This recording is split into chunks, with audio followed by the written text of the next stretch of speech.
your home hosting American University. Our coverage is 645. Enjoy it right here and go Navy. And now taking you way back for a hit by the Everly Brothers on WNAV.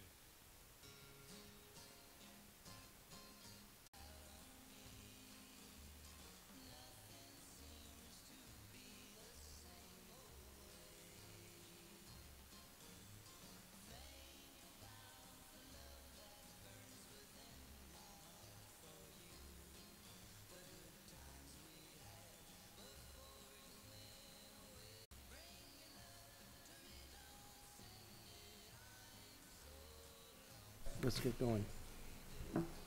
Call the Finance Committee to order. All members are present. First order before the committee is approval of the agenda or change. Mr. Chair, move to approve the agenda as written. Okay. Second. All in favor? Aye. Aye. Next is approval of the minutes for the So moved. January 16th. Second. All in favor? Aye. Aye. All right. Moving on to supplemental appropriations. Oops.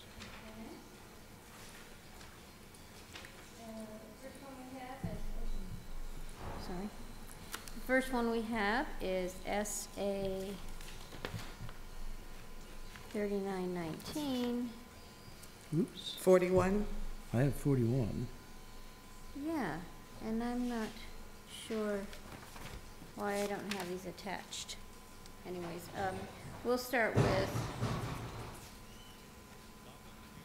oh, I'm sorry, I'm reading from the minutes. No, 41. All right. This supplemental allocation is to add the reimbursement funding from the MEMIS grant for ALS continuing education training, and I believe the fire department is here to speak to that.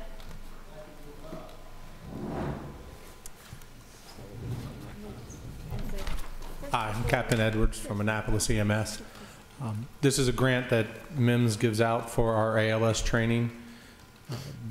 The money that we're getting is just reimbursing some of the costs associated with our different training classes that we've had to put on for recertification of our paramedics.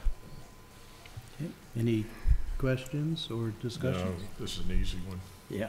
Oh, I agree, it's an easy one. Could you tell us, though, just for the audience's edification, what types of training that you guys are required to undergo on an ongoing basis? Just for our EMS certification or our medical certification, whether it's paramedic or basic life support, our EMT, the paramedics every 2 years have to do 60 hours of continuing ed. In that, we specifically have to do 30 hours that the National Registry puts out that we have to do, and then we do two 15-hour blocks, 15 hours of the state and 15 hours of individual recertification, or classes that will enhance our skill set. So some of these things are like advanced cardiac life support, pediatric advanced life support. We've done some training at Anne Arundel Medical Center and the Sales Center, where we did some surgical so we could get an airway in somebody who didn't have an airway. That didn't cost anything. Anne Arundel Medical Center has been very helpful with that class. But all of those other classes cost money to put on, whether it's overtime and things of that nature. This money also is helping send paramedics to paramedic school. We had one person in school. She had to take a break, and she's going to go back to school in August, and we're going to have another one going in August. So all of this money helps pay the bills to the community college as well. Thank you, Captain. I just wanted the community to understand that it is ongoing training. Absolutely. And 60 hours every 2 years is no small feat No, it's to not. accomplish. So just wanted to highlight that, those types of things that you're constantly being retooled, I guess, and retrained on. So Yeah, and it's good for our personnel to sort of, some of the things that we don't do as often, luckily, because, we don't want to have to do everything. But things that we don't do often is we are able to practice, and that's what the surgical crikes at Anne Arundel Medical Center has helped out with. That's been phenomenal training for us. So, Thank you. sure. Is there any other discussion or commentary? Do I have a motion? Mr. Chair, I'll move approval of SA 4119. Second. All in favor signify by saying aye. Aye. The ayes have it. Thank you. Thank you. All right. Moving on to Department of Transportation, SA 43. Skip 42? Oh, did I skip 42? Yep. I thought we just did 42. Oops. That was 41. That was 41. 42. All right. Oh, yes. All right, so this is Office of Environmental Policy. Racine.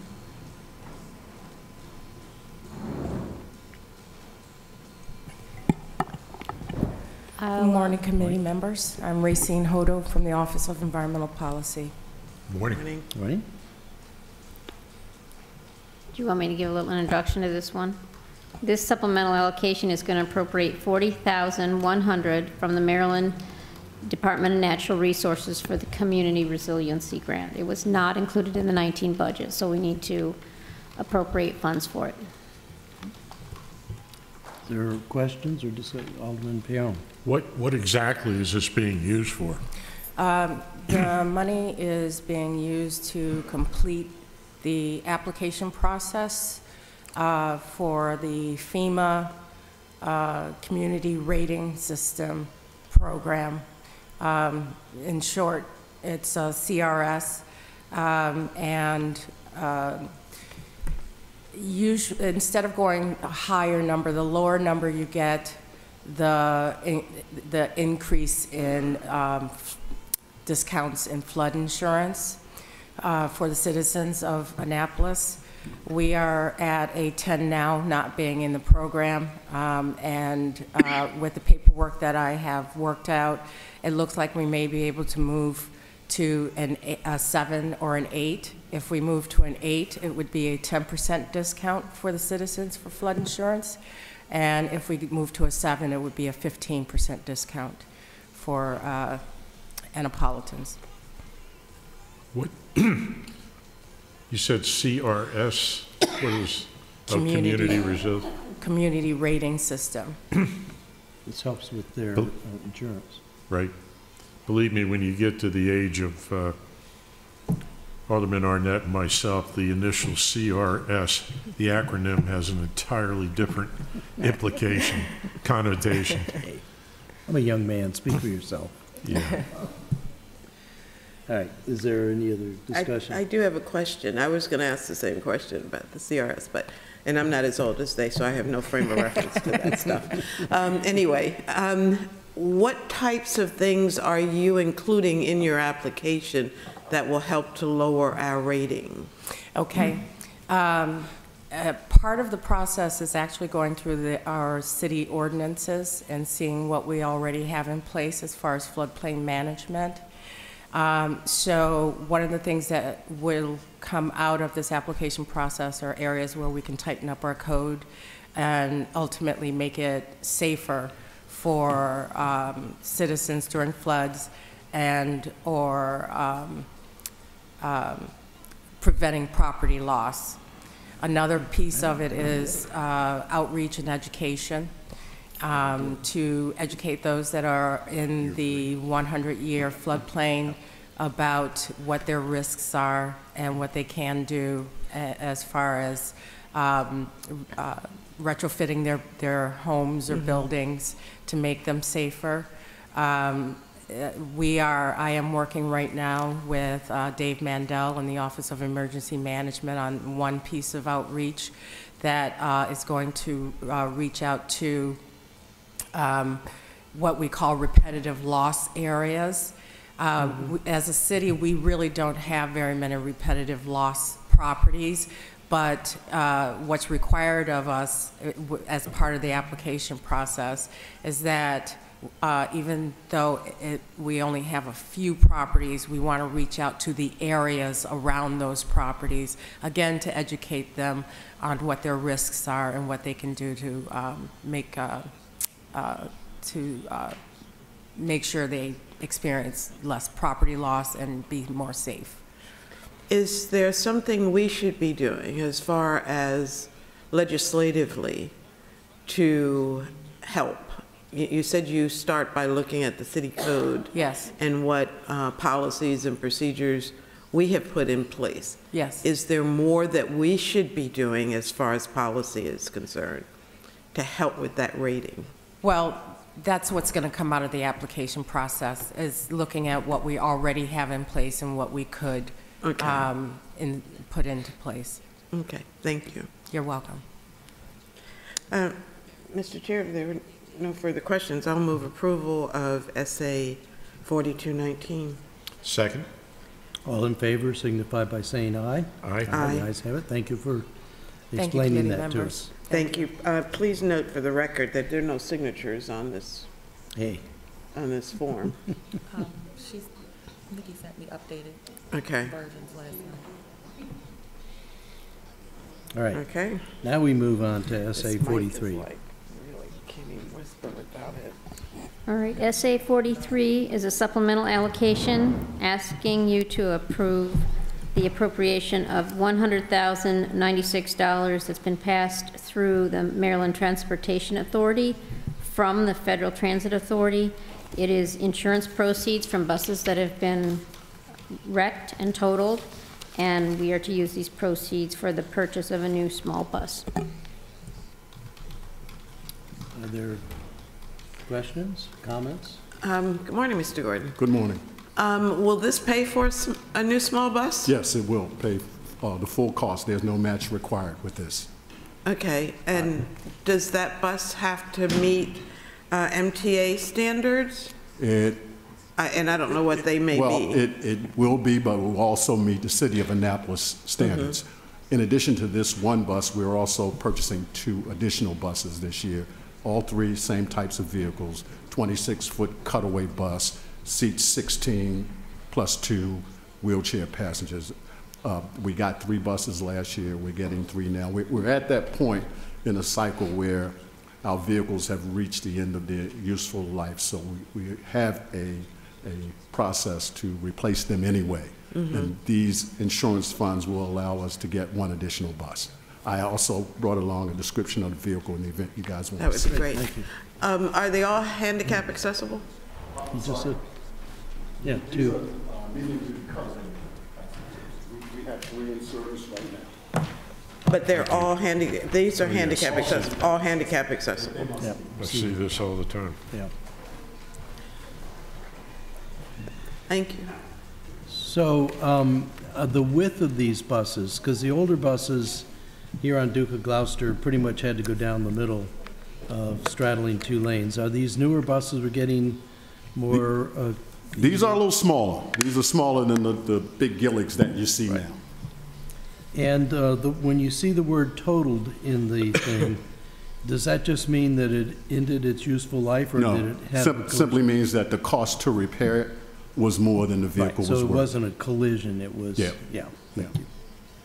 Alderman Pale? Mr. Mayor, I've seen these in action, if you will, and I'm very pleased that we're using what appear to be more economical buses than the big ones. They're big enough. They're not really small. What are they, about 16, 18 passengers? That's maybe? correct. 16.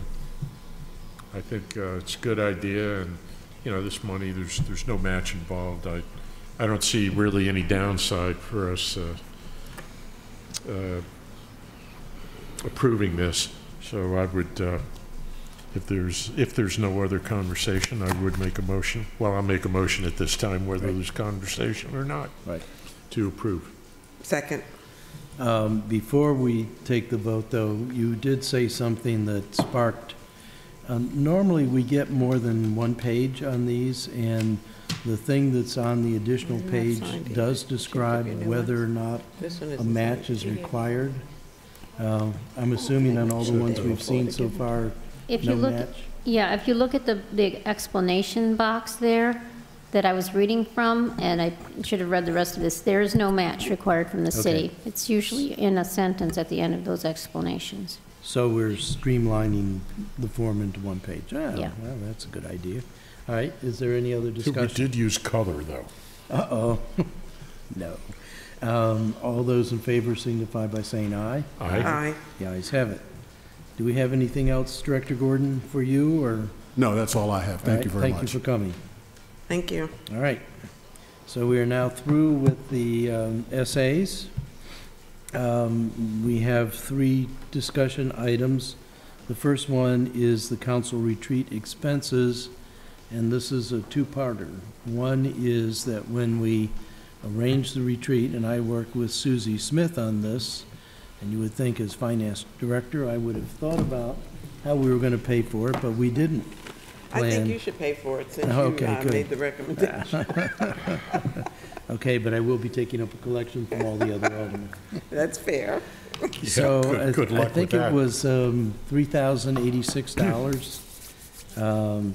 And I think we need to find a source for that to come from, but more importantly, if there is to be another retreat, which I am losing hope that there will be, but if there were, we need to talk about a source for payment for any future exercises of this sort.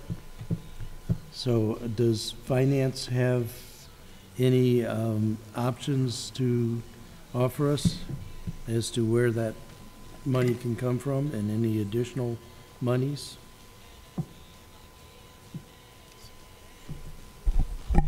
Who do we owe the money to? The University of Maryland primarily? Yes, the University of Maryland had a contractual trainer come out and work with Right. the council and the mayor on that retreat. I don't have a budget for it. I don't know if there are other pots of monies and other budgets that could pay for it. It's a training type thing, so that was the first thought, is to use the training budgets, but we'll have to.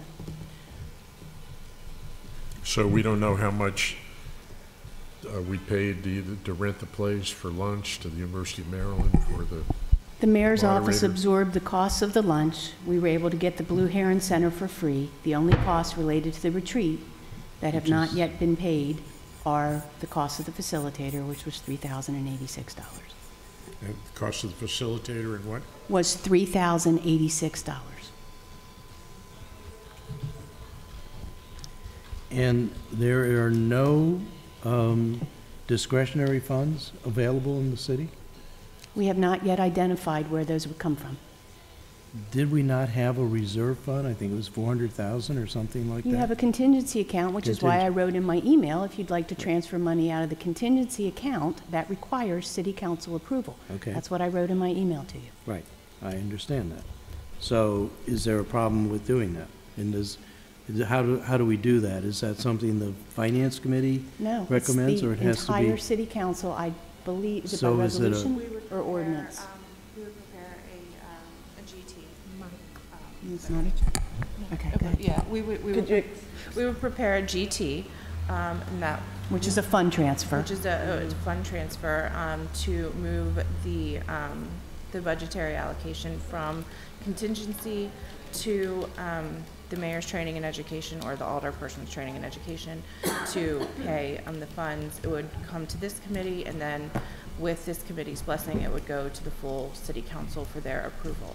We would, let me make just one correction. Your training and education is specified in the code with a limit of 1,500, so we would Per transfer it to the mayor's alderperson. budget and pay the bill out of the mayor's budget. Okay, well, may I ask, is there no training line item in the mayor's budget? There is a training line item in the mayor's budget, of which the mayor's conferences and things that he goes to, just like your conferences come out of yours, his conferences come out of his, as well as the membership for the entire city to be a member of the National League of Cities comes out of his. So he has a $10,000 budget for training and education and memberships. And that's an expensive membership.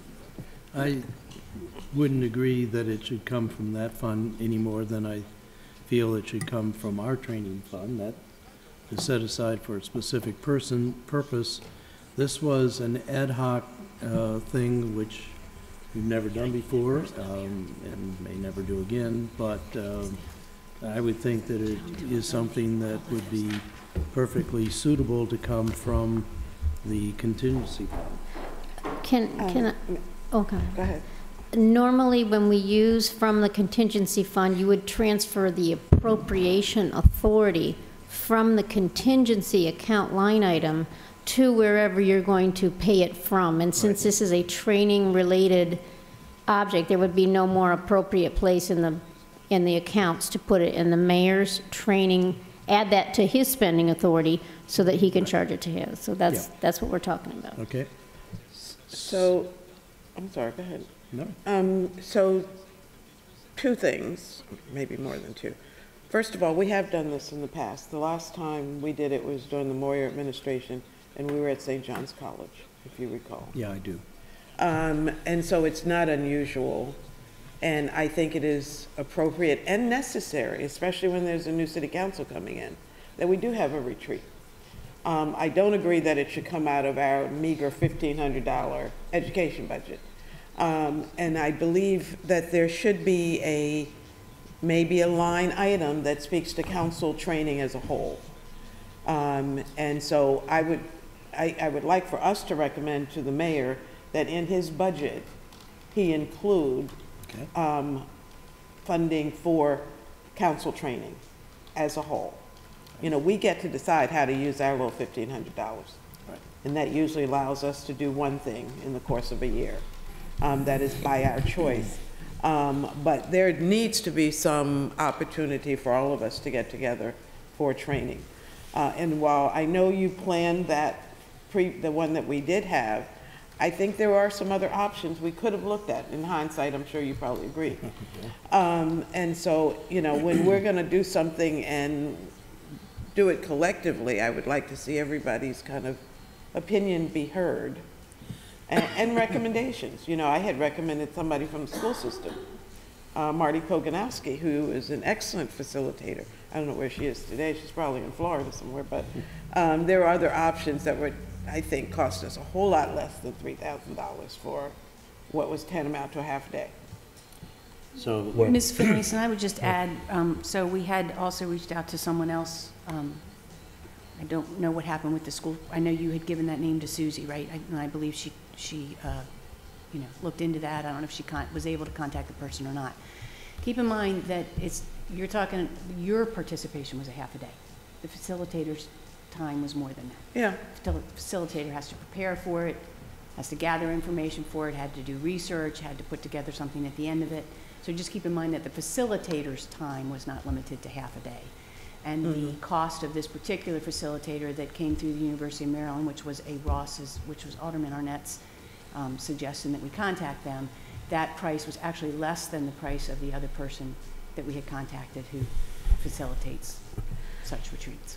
And thank you for that reminder. I do understand that. I mean, we've brought in, you know, I'm working with a facilitator right now in my Newtown Coming Together program. So I realize that, and yes, I hadn't thought about their time. But we've also dealt with the University of Maryland before, several years ago, and to be honest with you, wasn't that successful. But this was a good retreat, so I'm not critical of the retreat. I just think it bears some more investigation, and we have local people who may be a little more affordable for us. But anyway, that's a whole nother issue. go ahead. My biggest problem is that we did not know the expense ahead of time. We didn't have the opportunity to comment or vote on it. As you two know, I think you know, I wasn't really crazy about the idea to begin with. I'm not unhappy that we did it. I would like to have had a little bit more control in terms of the cost, and I think, well, I mean, it's a classic training for the council, but we're supposed to be able to control that $1,500, and therein lies my problem. Ultimately, should we be taken from our account? It was our training.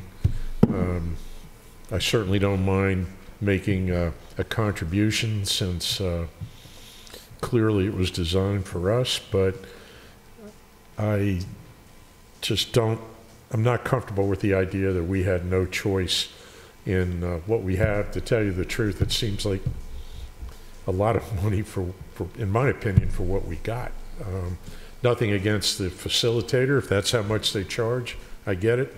But, and also there were more than, I mean, there was more than the council there. There was the mayor, there were at least 2 people from his office. There may have been more, but I'm just thinking off the top of my head.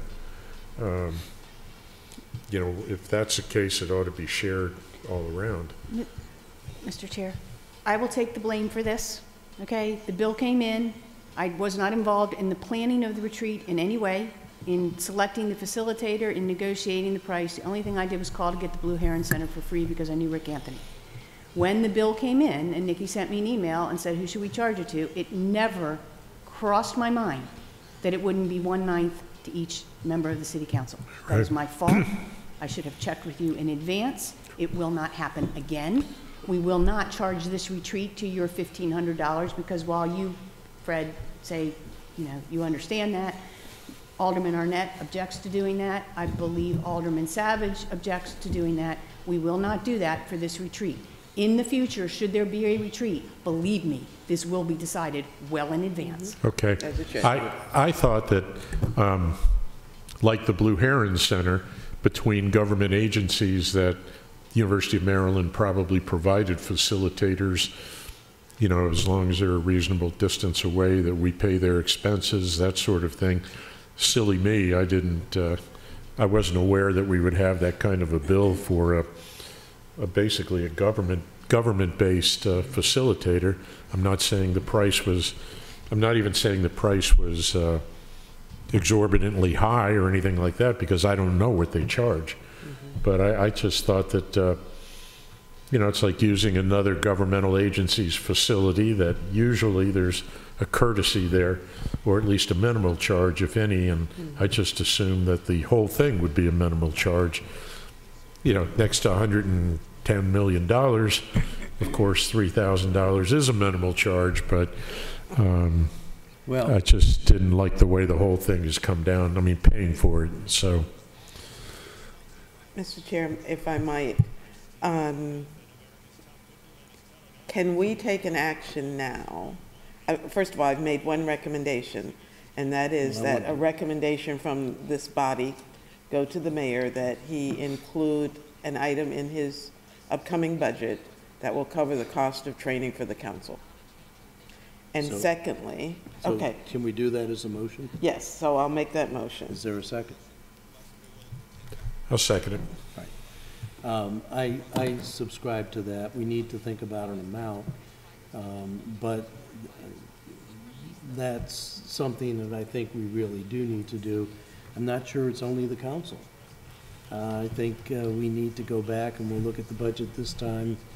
I think boards and commissions need training and so forth. And so I think we need to think about training writ large. Training is usually something in departmental budgets that when you have to scrunch down, gets squeezed out. And I think that's to our loss. But specifically for this, we need to talk about an account in the mayor's budget for, because the mayor is part of council training exercises or whatever. I think we need to suggest an amount that would be.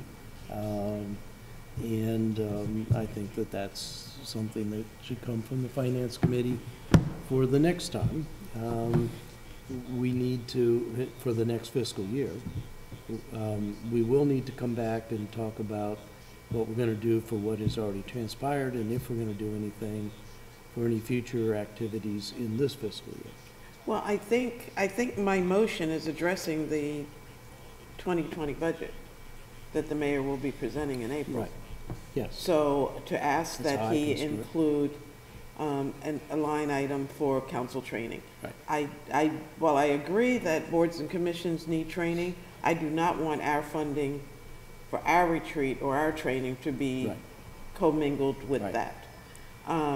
There's too much risk of that getting more attention than what we need. So I think I can add to my motion that they also be a line item to cover training of boards and commissions, or a separate motion. Well, yeah, let's separate. Okay, so my first motion is that we request that the mayor include an item in his budget that covers the cost of training for the city council. And do you have an idea of an amount? I have no clue, but I would, off the top of my head, say $5,000. I would say more than that. We just. Well, we know that this one cost us. I think But we can it's your do it for a motion, lot so less. move what you want to move. I'll say $5,000. Right. And I have done trainings around the country when I was a director with the National Council of Education Associations. And as Fred was alluding to, we did things on a more reasonable basis with other education associations, because we were all the same body, you know. So I just think we could do it for less. But, you know, I'll go with 5,000. All right, so Fred, you seconded it. Would you accept 5,000 as the amount, suggested amount? Sure. Well, I mean, I could go to 10, because they might, No, I they think- might knock it down. Yeah. I think it ought to be a minimal amount. We've gone all this time without this amount in training. It doesn't mean that's right, but Right. let's start off, you know, baby Okay. steps and then see what happens. If we need more money, we'll appropriate it. Okay. So the motion is 5,000. All right. Is there, I mean, my preference would be 10, but I'm not, that's doing it so that we've established it is more important than the amount, because as you just said, we can always come back and supplement it. Is there any further discussion? All in favor of that motion signify by saying aye. Aye. All right. So that's a request for 2020. What do we do about 2019, where money's already expended? It was suggested that we ask for a GT be developed that would transfer money from the contingency fund to the mayor's budget, training budget. May I suggest that that is premature? Let us see if we can identify a source. It doesn't require taking it out of contingency. If it's less than $25,000, if we're able to identify a source, I will make the transfer. If we're not, we will come to you and ask you to take it out of contingency. But right Okay. now, you don't need to make a motion to do that. All right. Are we going to have another retreat this year? To me, it was a two-part exercise. First of all, the mayor asked me to take the lead on this. This was not something that I would have wanted to have done, and I tried to get attention and participation by council members, and it was lacking, so I moved ahead. Okay. But it was to have been a two-parter. This part, I think, was more on the order of team building and bringing new members of the council up to speed, and I think it served that purpose. But the real desire was to have some envisioning, and there were at least two parts to that. One, and I think a very important one, was to give the mayor an opportunity to share with us his vision, since he clearly has a number of visions and moves forward with it. Sometimes we find out about that at Chamber of Commerce legislative breakfasts, and sometimes we find out about it at the Eastport Civic Association. I thought it would be good if we could find it. Or in the paper. I thought it would be good if we could find out about it together, where we would have some opportunity to discuss it. So I still see that as outstanding. I think there is a very critical part of the mayor's vision that I definitely want to know more of, and I think has impacts on a number of things, not the least of which is our impending comp plan, and that is the One Annapolis vision.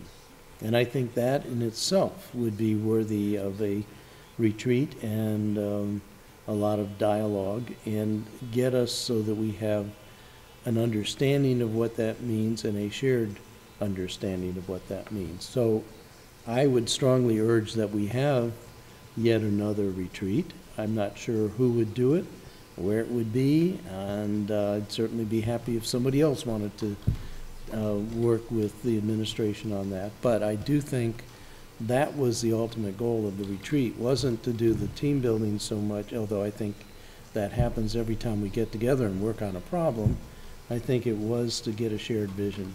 And I think that my supposition is, once we start to share the vision, I think we're going to find out that we have a lot of congruence in our vision, that we really do have a shared vision, we just haven't identified it. But I think we need to go through some exercise, whatever it is, whether we call it a retreat, or we call it a work session, or we call it a who knows what. I think we need to get there because time is running out on this term. And I think we have a lot of work that the mayor wants to get done, and I support much of that. But I'd kind of like to know, what train we're getting on and where's the destination at the end. And I think we should all know that in order to be more effective and efficient in the way we try to move towards those goals. So, Mr. Chair, are you suggesting that we try to have another retreat before the end of this fiscal year? yes, I'd like to have it before the end of the month, but I think we should I'm not have sure it that's soon. too realistic. I realize that, but I do think actually. a follow-up retreat, maybe not with the University of Maryland. Maybe it doesn't, I think it should be facilitated, but maybe it doesn't have to be a high-priced facilitator. Just someone who can scribble things on pads and direct traffic as we're getting into dialogue. It's a lot easier said than done. With us? I mean, I think there's a, We're docile. well, there's a real orderly, skill involved. organized. And I think if we're going to do it, we need to do it right, or we're all wasting time. Well, I agree, you get what you pay for, but... Well, are you suggesting that we try to cite or identify additional revenue for the second retreat? Yes. So are we asking the city manager and the city finance director to come up with additional money? Well, that is my second inclination, retreat? but it's, this is a group of three, so I'm testing this. I'm testing the waters. Well, I couldn't agree more that we need to recognize the mayor's budget. I mean, not the mayor's budget, the mayor's vision for the city. He needs to be able to share that with us. And that there is a need, there is a definite appropriateness to it. I think it behooves the mayor to come to us and want to share. I think we all have asked him for his vision and for his plan for moving the city forward. Is he ready to give it to us, is the question, before we go about planning a retreat. And don't get me wrong, I'm in agreement that we should all be on the same page. I can only tell you... I just don't know how we're going to get there, to be honest with you. I can only tell you the discussions that he and I have had. And that is that he subscribes to this notion, is more than happy, and wants to engage us in this. And that's why he asked me to go ahead and work with Susie Smith to make the first one happen. I think he's still in that same place. We can certainly ask him. But I think that this is something that we really need to be doing with every council and every mayor on a regular basis. If we don't know where we're all headed, I just don't think we're going to get there. And I think that this mayor is particularly energetic. I was with him along with Alderwoman Tierney when we talked about the ULI vision for the city dock. He wants to get some things done, and I think I won't speak for the rest of you, I want him to get some things done. I just need to have a better concept of what those things are. Well, I think we all want to get stuff done. I do too. So going back to my question, are we asking staff to find additional revenue so we can have a second retreat before the end of this fiscal year? I asked you first. I know. I was assuming that the next retreat would probably be in the summer. I just think that's the appropriate time as we're beginning a new year. But if, the mayor's on board with, having a retreat where he's going to have an opportunity to share his vision with us and get us engaged, then that's fine. I just want to know if that's what we're asking staff to do. We're asking them to cover the 3,000 or whatever it is for the previous retreat. Do we need additional revenue for a second retreat this fiscal year? So, the last planning session I had with Susie Smith, the retreat was going to be that the mayor would lay out his vision for the city and discuss it with us. That was the retreat. I was as surprised as the rest of you when we got into the exercise that we did. I found it to be useful. I didn't regret it, but I certainly didn't find it to be sufficient. We didn't get to the ultimate objective that I had in mind, and I think that I shared with the mayor, which is that he share with us in a setting that is conducive to dialogue the vision, and that we test it, and that we I don't think it came close to anything like that, but No. what it did accomplish, I think, is, sounds kind of corny, but fellowship between council members, getting to know each other, that much Yeah. better, I think. I didn't particularly, I don't like Tom Jones, but I was glad to hear about it. Mr. Arnett, did Well, you, I don't like you, but, you know, you said just that kidding. you shared Just kidding, everybody. that vision, I'm going to call it, for the retreat with the mayor. Did you share that vision with Susie when you and Susie were planning the retreat? Yeah, that was what I thought we were going to do. That was the last discussion Susie and I had, was would the mayor agree to come and be it, essentially, at the retreat to lay out his vision. And again, that is the exercise I thought we were going to do. When I got the outline from Dr. Cox, I immediately called Susie and said, this is not going to be very productive. I didn't think it would be as productive as it was, but I said, that's not what we talked about. And basically, we agreed it was too late to do anything about it at that point. But that wasn't that has not been, and we can ask the mayor to come in, that hasn't been the thrust of the dialogue between the mayor and I.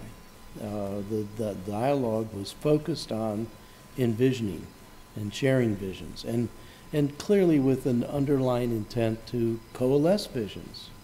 I mean, before you can subscribe to a vision, I think you really need to know what it is. And then you need to have some buy-in saying, well, I can do with this, but what if we did it that way? That sort of repartee, and then come out of it where everyone has certain buzzwords, if you will. So when you say One Annapolis, you all know where we're headed for that. I've had dialogues with the mayor about how One Annapolis is not necessarily consistent with the kinds of development that we have going on in the city.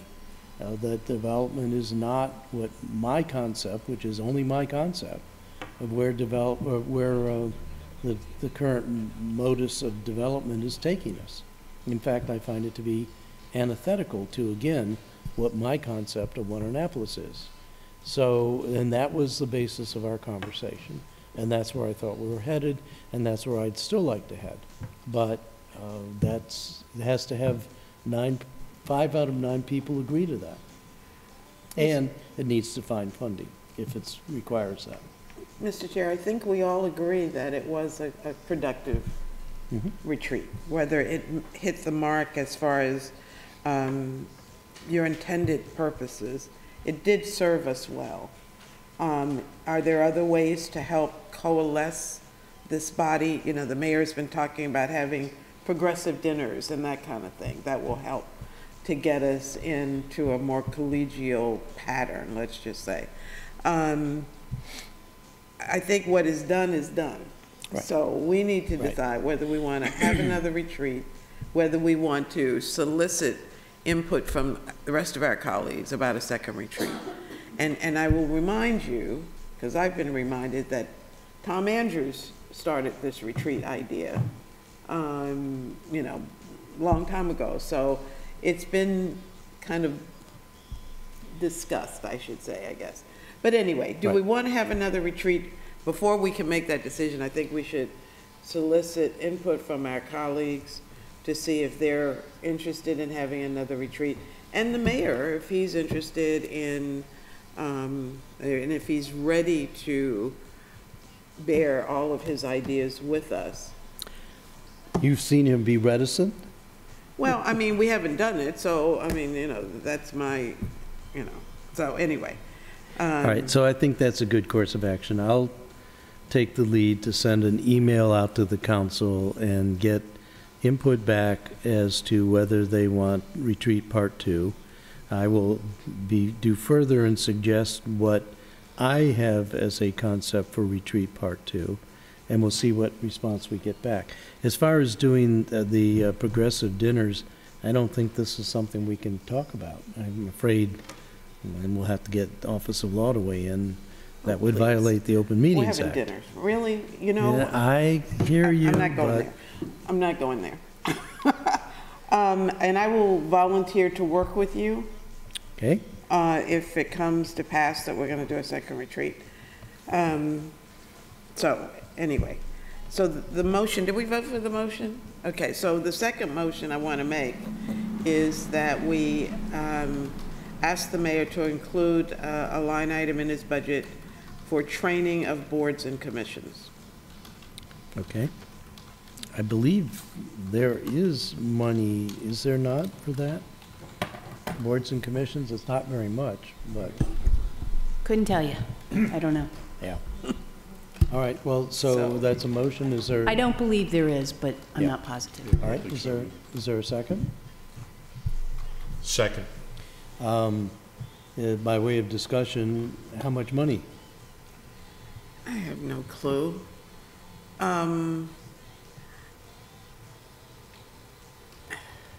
I have no clue. How many boards and commissions? I mean, even if we did $1,000 per major think that's boards and excessive. commissions.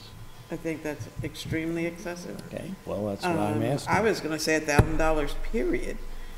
Because who's doing the training? Does that require What kind of outside? training are you looking for? Yeah. It depends. So the first thing they all need training on is the Open Meetings Act. Okay, Our Office of Law can do that, right? Right. So what kind of training are you talking about? If it requires hiring someone from the outside, for example, to, no, I don't know, train the Planning Commission on I don't know what, that requires money. no, that's not So what what are you I'm looking for? thinking. I'm thinking a training that Will Rowell could do to give them their rights and responsibilities. And the law department could come in to I was give them going to their say, that's legal. more the law department, I None think. Yeah. none of that requires money. Right, so that's what I'm saying, but they may want to have food or, I mean, you can't bring people in for a day training and not feed them. So That's what that's Jimmy why, John's is for. So, we had a motion to have a budget for training for boards and commissions. My question was, we need, I think, a dollar amount. Are you suggesting that's $1,000? Well, I would say that, yes, but I would be willing to let the mayor figure that out. I mean, boards and commissions comes under his purview. So let his boards and commission folks weigh in on that reasonably. $1,000 a board and Let's bring- commission is not. Bring Hillary in. She's now responsible Oh, for that. that's right, she's done it. I All mean, right, so, am I hearing I that know, you, but she's done it in the past too, you don't want to put a dollar amount, you just I want do to not. have a line item? because I don't know. Presumably, there needs to be at least $1 in it, but maybe not. Does it? All right, and did you second it? Is there I did. further discussion? Nope. All in favor signify by saying aye. Aye. The ayes have it. All right. So there's work to be done. Next item, waiver of fees. Can't remember, it may well have been St. Patrick's Day Parade the last time, or maybe it was the parade for Labor Day. Labor Day.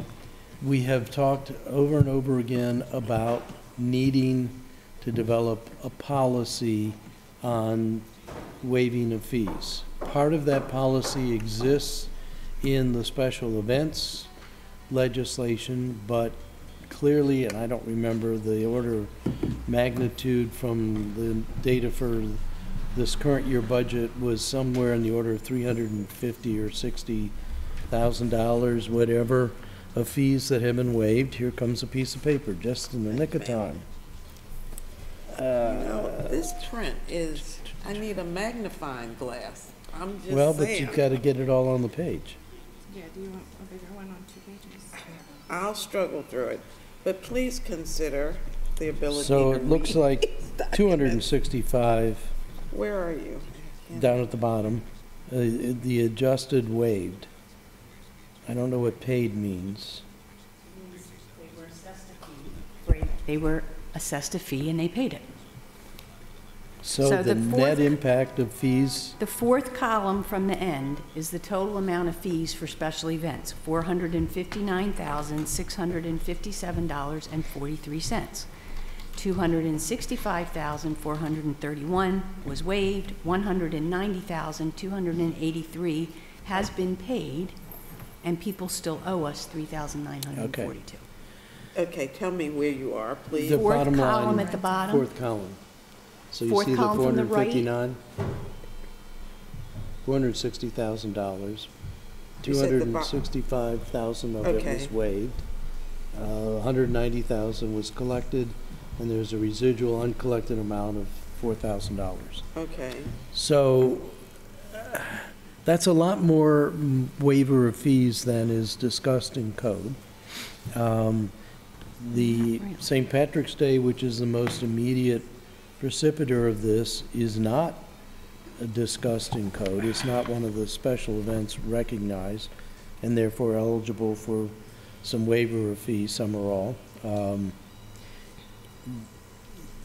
This is reopening, and Sheila, you remember, Fred, you probably, I don't know if you were involved in it as much, that whole special events legislation done years ago. Sharon Kennedy honchoed it. We got several multicolor spreadsheets, and there was a policy that at that time I thought took care of all waiver of fees. And clearly it didn't. So there's all kinds of things that get waived that we were not aware of or we did not pay attention to, so on and so forth. So if I could break this down for you a little bit. Okay? On your waiver of fees, the $265,431 was waived. Of that amount, the former city manager waived $28,932 in fees that the city manager did not have the authority to waive. where's All that right. item? It's just a sum of a number of items. So the ones that he waived were the Elks Parade, $2,284, the Military Bowl Parade Endgame, which is about $26,000. That's primarily it. And Hispanic Heritage Month, $300.01. So those are the ones waived by the former city manager. The other ones for the 4th of July Parade, Grand Illumination, Parade of Lights, New Year's Eve celebration, Martin Luther King, Memorial Day, the city council waived those by resolution. In the city code, it says that there is no special event fee for Navy football games and marches. So you, the city council, have approved that by code.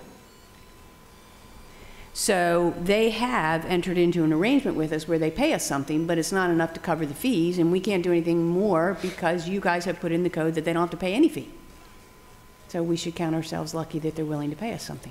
Well, in part, I'm looking at the Crimson Bowl, which is less than the 10,000 they pay us.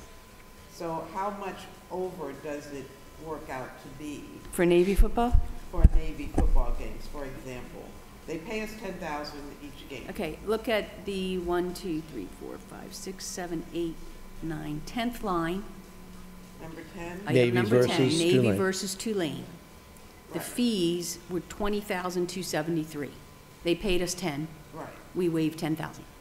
okay. 10,273. And then I look down to line number 14, and it Right. was 9,900, and they paid us 10. No, So- it was 19,939, and they paid us 10.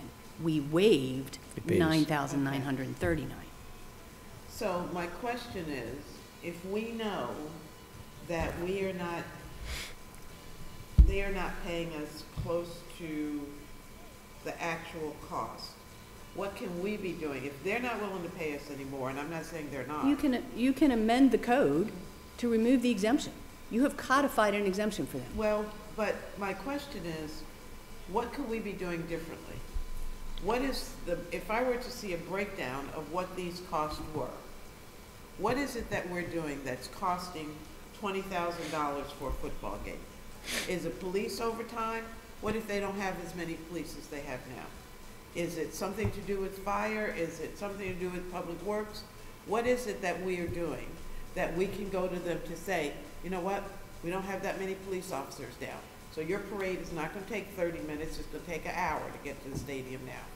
Because there's not gonna be the same amount of police officers, because we don't have it. So right now, their parade route is actually very minimal impact on the roads. That's an example. I don't know what it is, you know. So I'm just saying, what is it that we can be doing differently that's gonna cost less money?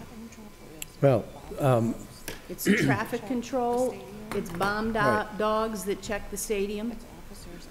It's officers at the stadium. And we also what I had, She knows everything. Let Nikki answer it. Yeah, I'm sorry. Yeah, so yes, they have bomb dogs that have to come in and check the stadium before games.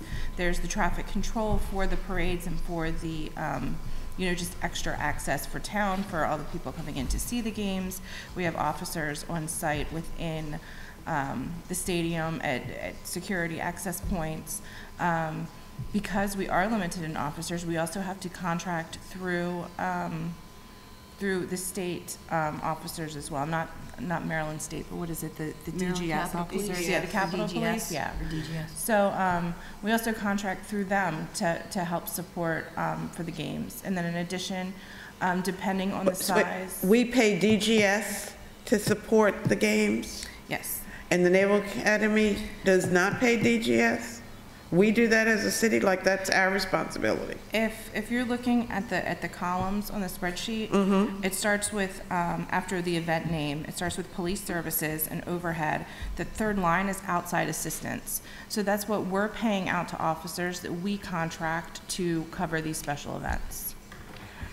so while I think this is a productive discussion, what I had really hoped to accomplish is that we set up, and I thought we had agreed to this as a council in deliberations of an earlier waiver of fee, that we set up a group of people, and maybe it is the Finance Committee, who would analyze this data and would come up with recommended policy changes, as Teresa has already recommended. There's a code change for certain things. There's other things in here. I don't know whether Nitro Circus is ever going to come back again. I hope not, but Fred will be there's all pleased. kinds of things that are going on here that I don't think we can manage off the cuff, but I would suggest that either this committee takes on the responsibility of reviewing this in a separate meeting, or that some other group come up, or that the administration come back to us with recommendations. But clearly, we cannot continue to waive as many fees as we have been waiving, or if we are going to do that, we really have to have a justification that we can take to our constituents as to why we are using their tax dollars rather than having the organization itself pay for these costs. So I think there's a lot of analysis that needs to go on here, and some kind of recommendation that come from either this committee or some other group to potentially make some fixes so that we're not waiving over $250,000. I mean, that's a good part of a cent per hundred of a property tax. So that's the reason why I asked this to be on the agenda. I would be happy if this committee wants to take this on as something we do. I would be happy to send a message to the council saying, are there volunteers who want to work on this? Maybe Alderwoman Tierney wants to do it, but I do think that instead of at the last minute at council meetings coming up with yet another set of fees to be waived, and saying, gee, we're waiving too many fees already, we ought to take a look at this. So that's the reason I have it on the agenda. Mr. Chair, Yes. I would agree that we need to look at this, and I would prefer that it be this body. Okay? And with the input from our colleagues who would like to work on this, I think we have to understand that we do have, as a city, have a responsibility to do some things. Probably not all things, but some things. So I think we should do it. So is it satisfactory if I send out an email to the council saying that the finance committee wants to take this on and we're going to have a finance committee meeting to address this, and that all council members' input is welcome either in person or Yes. by some other means? Yes. All right. Is that acceptable to you, Alderman Phelan? Yes. All right. So, May I ask a question about another item on here? I'm not sure why boat shows are on here. And the appearance that we waived, what is this, $70,000 in fees. They bring a check. give to us a line number, please. 15, 16. 16, okay. 15 and 16. Sailboat show, power boat show. Right. And there may be another line item for the spring boat show, I don't know. But I would think that any waiving of their fees, actually wouldn't be a waiving of the fees, they pay, because they bring us whatever. Is there some discussion that needs to be had to make sure that the fees that are perceived as waived are consumed within the expenses that we accrue with the boat show? Or I would agree with you that it shouldn't even be on here. We get hundreds of thousands of dollars in Right. revenue from them. That's Okay. net of expenses and such. I wouldn't put it on here. Okay. So that's I good. also, the other odd items on here that Nikki and I were just discussing are lines 43, 44, and 45, Blue Angels, That's the what I Navy picked up. graduation. Yeah, Are those special events? Who would we get that money from? The Naval Academy? right. They're not our special events, Right. but they do cost us, obviously, I guess. So your committee can, Yeah, figure discuss that that. out. Why didn't we just say you can that? discuss the boat show too. You need to Would come you up. come to the mic, please?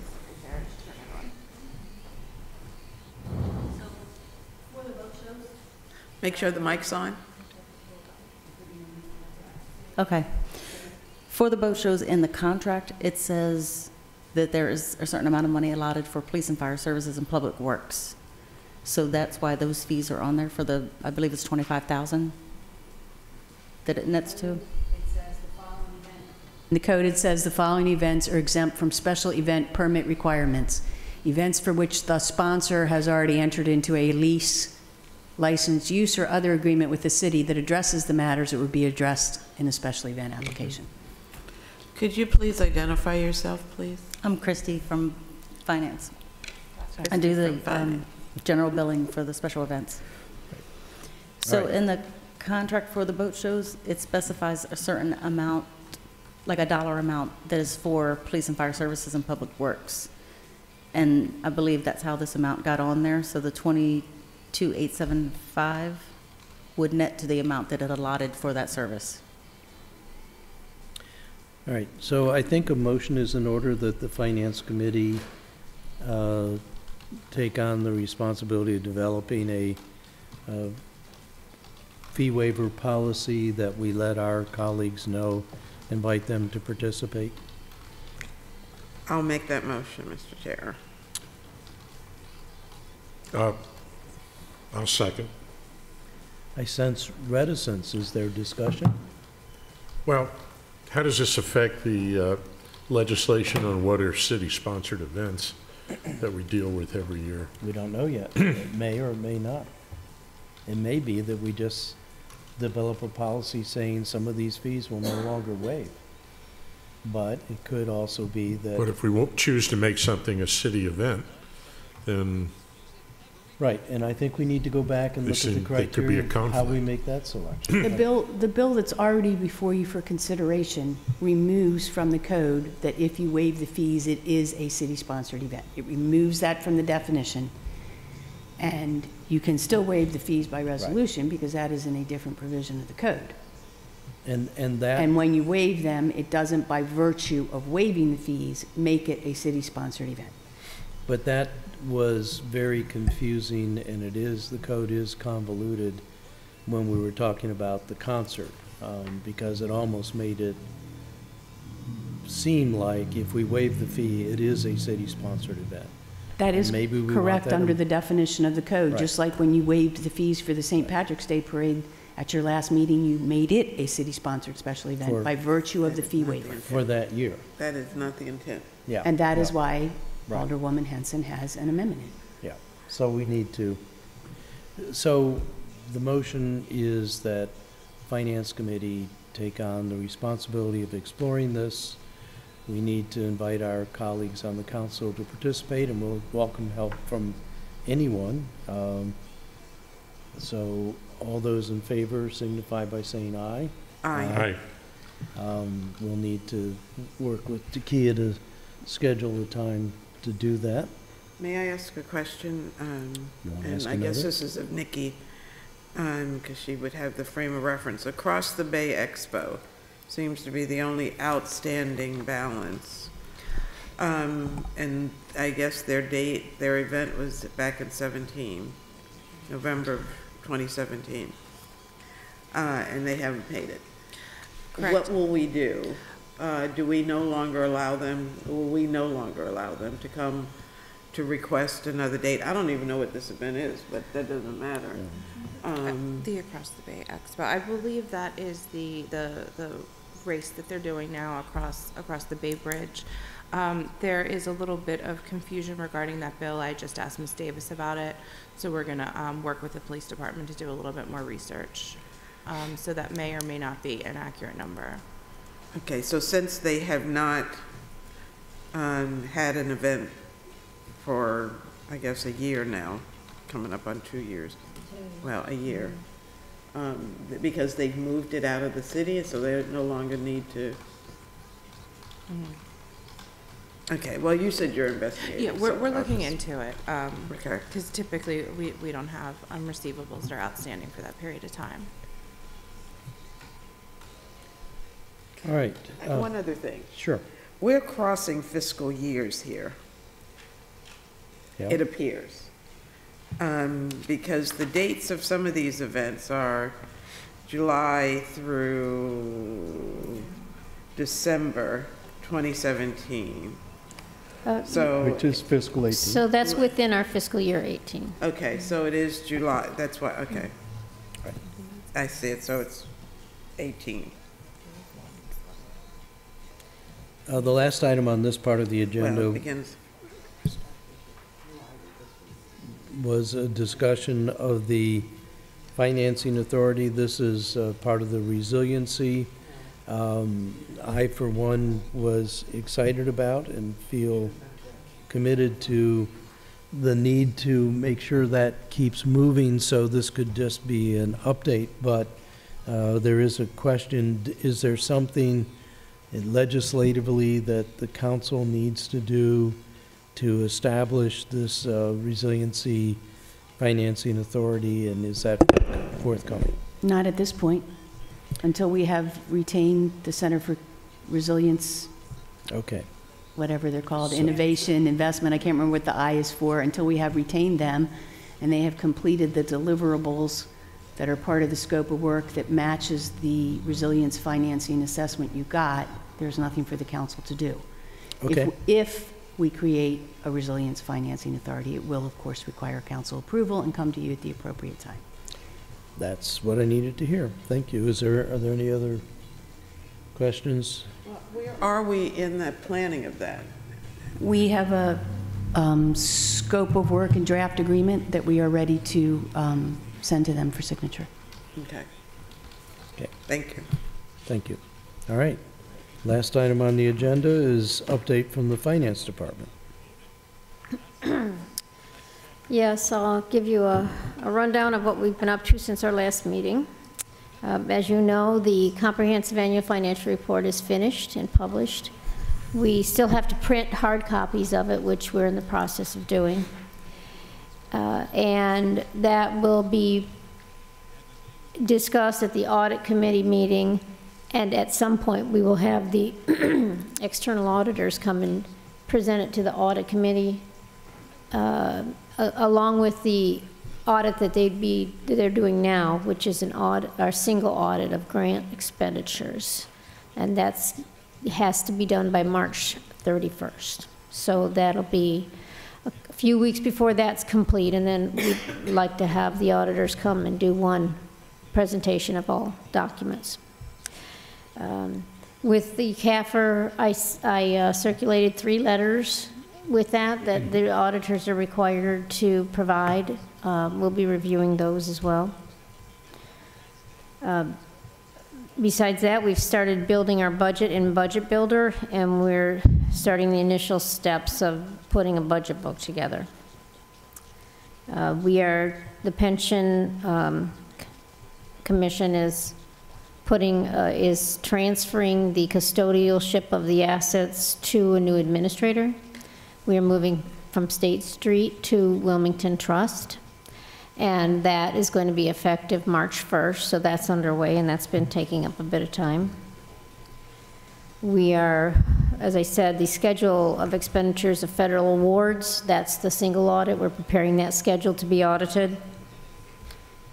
And what was the last one, please? The single audit, during the single audit, we have to create a schedule of expenditures of federal awards.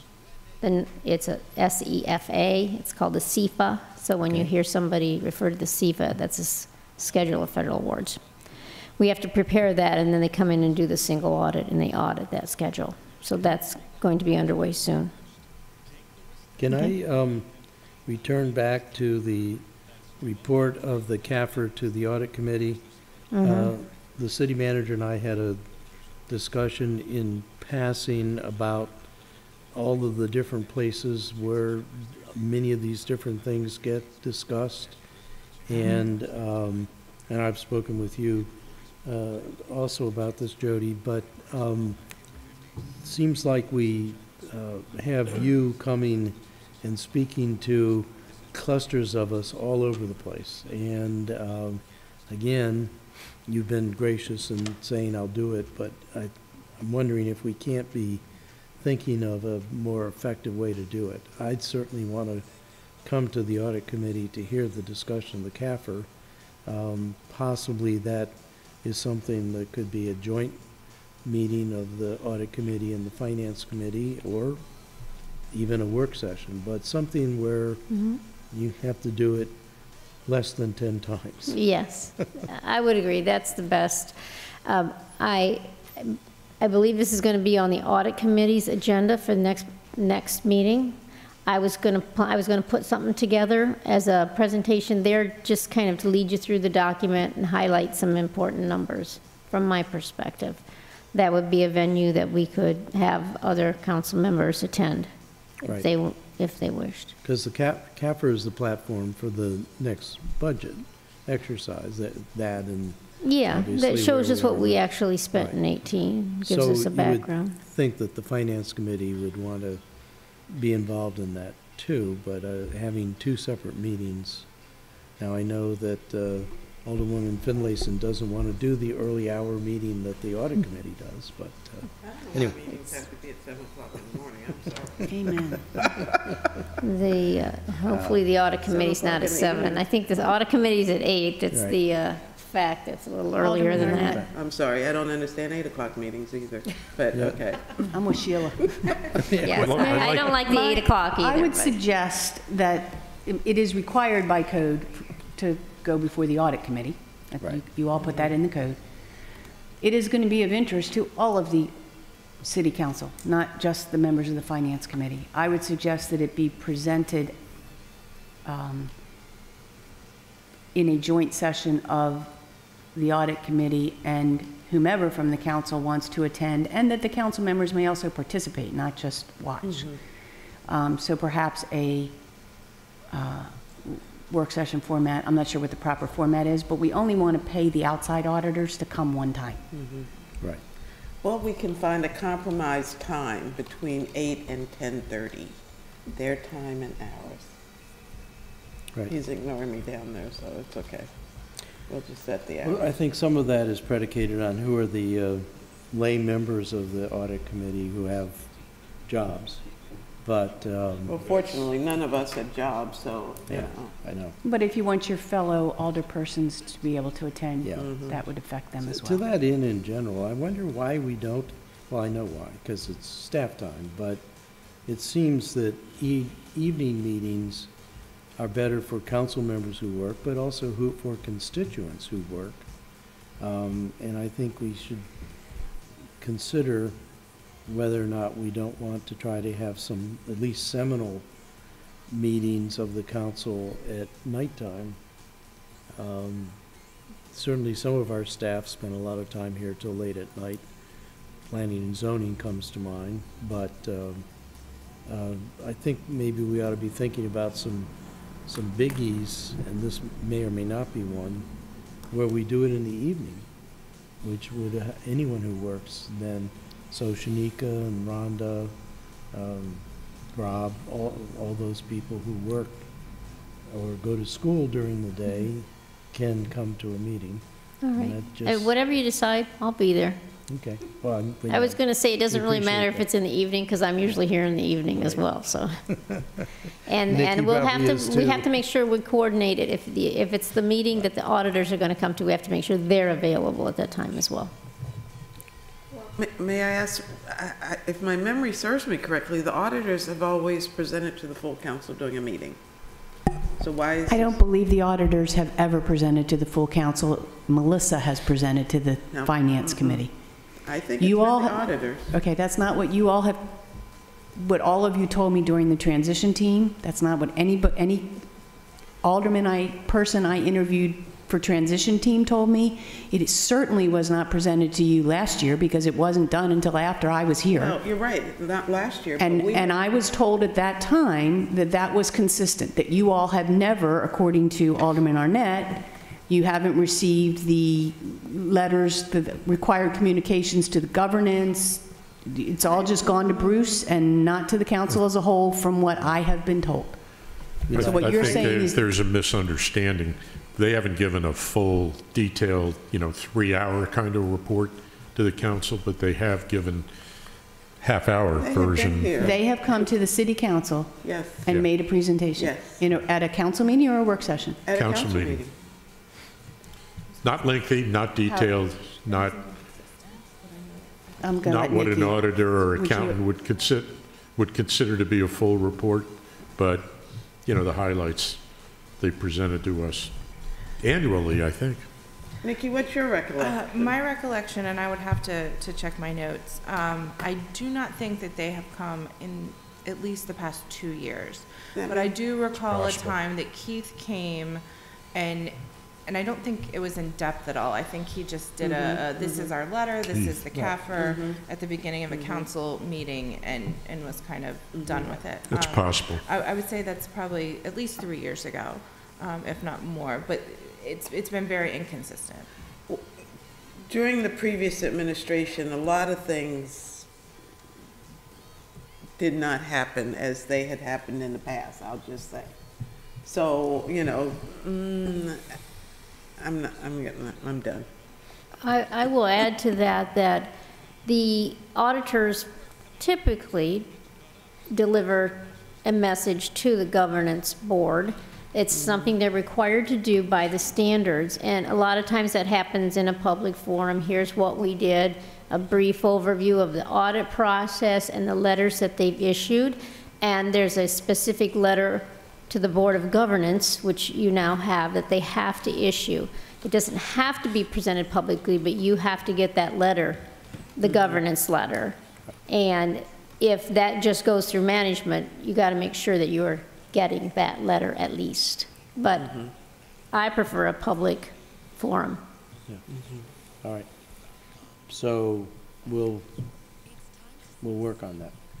I do remember Keith coming to the council. It wasn't an elaborate presentation. That presentation is probably the minimum that there's, have to Right. tell you. All right. So I interrupted you. You were at the single audit. Okay. So the only other thing I was going to add is that we are trying to get the risk manager position upgraded. We've taken that to the Civil Service Commission, and they have approved it, and so that will be coming to council at some point. Does it come to a committee first, or just to council? The upgrade? And the reason for the upgrade is because we can't find anybody at those. that Right, qualified at the salary. as at the pay grade that it's currently at, I could not find a candidate that wasn't already making well above the maximum. And I had feedback from the industry that the pay is significantly lower than other jurisdictions.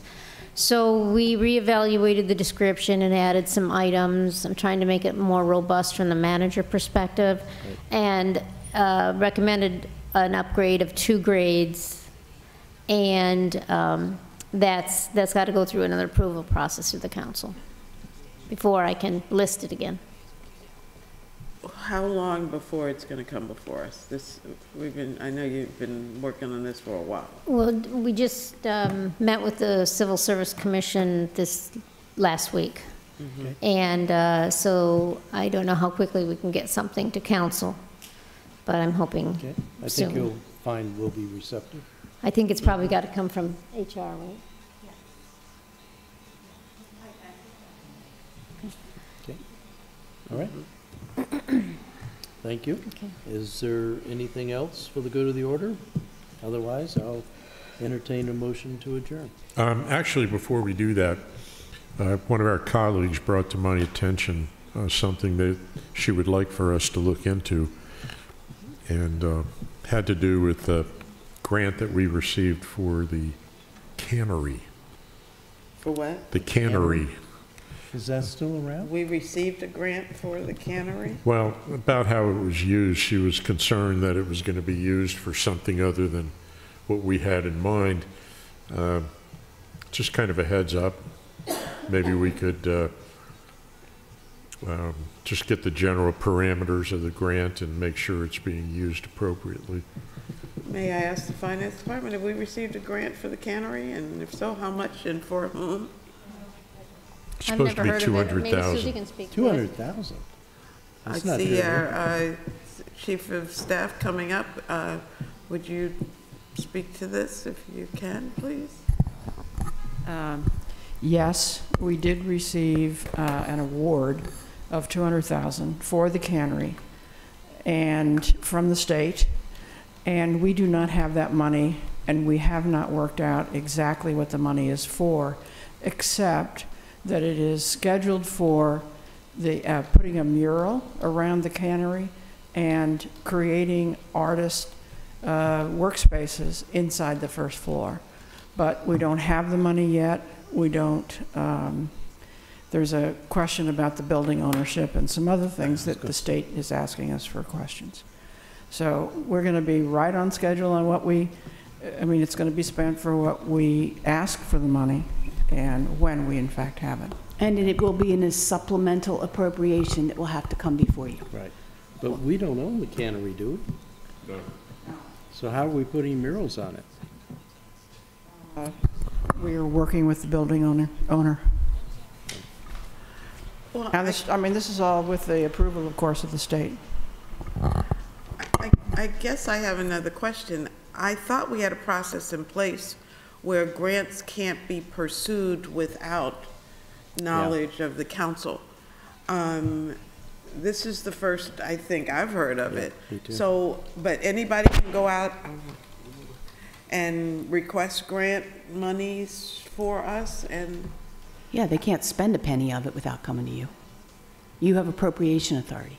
okay, but I thought we had something in place, and correct We me did. if I'm wrong. It was a two-phase process, which was cumbersome, but it was approval of grant application and then approval of putting the, if we win the grant, Acceptance. put it into the appropriate, acceptance and putting it in appropriations. Well, maybe, maybe we could look into it prior to our next meeting and then just, you know, if there's something to talk about, if there's something Well, and for I us would to- ask you to Well- consider if that has happened in the past, why applying for a grant should come before you if we should get one, they can't spend a penny of it without coming before you. Well, I can tell you from my recollection, and you gentlemen can weigh in, but we had various departments making applications for various grants.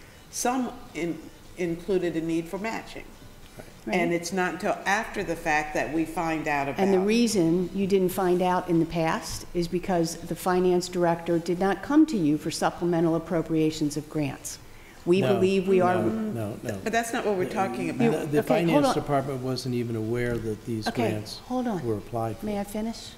Okay, so a department goes out and applies for a grant. If they got that grant, no one came to you for appropriation authority, okay? We now know, and we believe the proper interpretation of the city code as it stands right now is that that must come before you for appropriation authority. So if it's a grant that requires a match, and they apply for it and they get it, and it requires matching funds, we would come before you and say, we have received this grant, it's a $100,000 grant, it requires a $20,000 match, the fire department says they have sufficient funds within their existing budget for the $20,000 match, or it's an in-kind match, whatever it is, and you can say no. If you say no, we don't accept the grant funds, they don't make a match, nothing happens. And the If you say argument- yes, they do. The argument we've heard on that is, if you don't accept the match, which we are forced now to accept, we'll never get another grant from this group.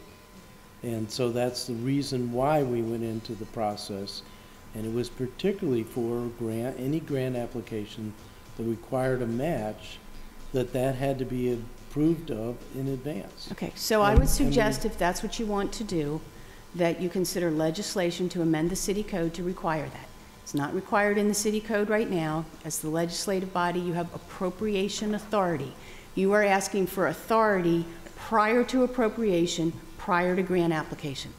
Right now, that is not the role of the city council in the code, and so if you would like it to be, I'm going to ask that you ask for legislation to do that.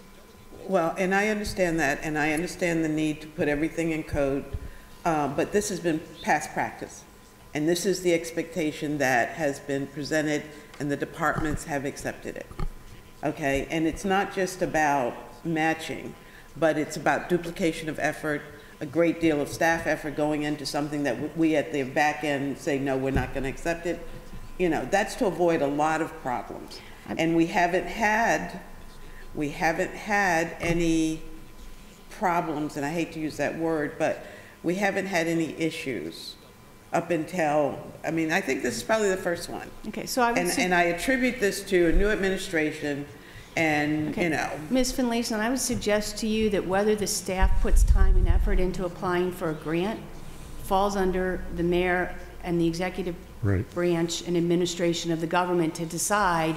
As the executive function, we believe we want our staff to spend their time trying to get this grant.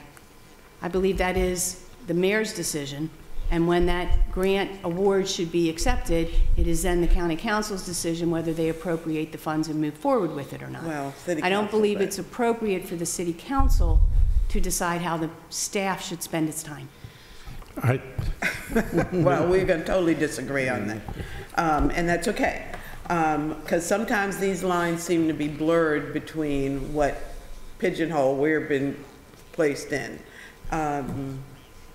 So anyway, that has been proper past procedure.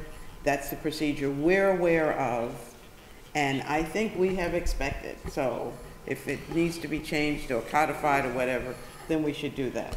But Mr. Chair, we may very well quickly find out that there's no problem at all with this. I don't know. It was just brought to my attention, and one of our colleagues asked that well, she wanted it put on the agenda, which did not seem, number one, it was late, and number two, I'm not sure it was appropriate given the status and given our conversation. I think I was absolutely correct without further information, but I would just suggest we, as part of our due diligence, look into it for the next meeting, and we'll take it from there. There may very well be no problem whatsoever, and this alder person is just particularly concerned about the money, which is, her prerogative, and just take a look at it, that's all. I do want to mention there's no matching required on this. Let me be clear. I'm not in opposition to this. I'm just talking about the process. Okay? And that was going to be my question. It's not a matching, so it's not, But we should be aware of what's being sought. We should be aware. Okay. Gee, you could have just adjourned. Yeah, I'm beginning to think the same thing. Mr. Chair, I would make a motion to adjourn at this point if there's no other business or no other big mouth who wants to get us involved in things we're not really involved with right now. Hurry up.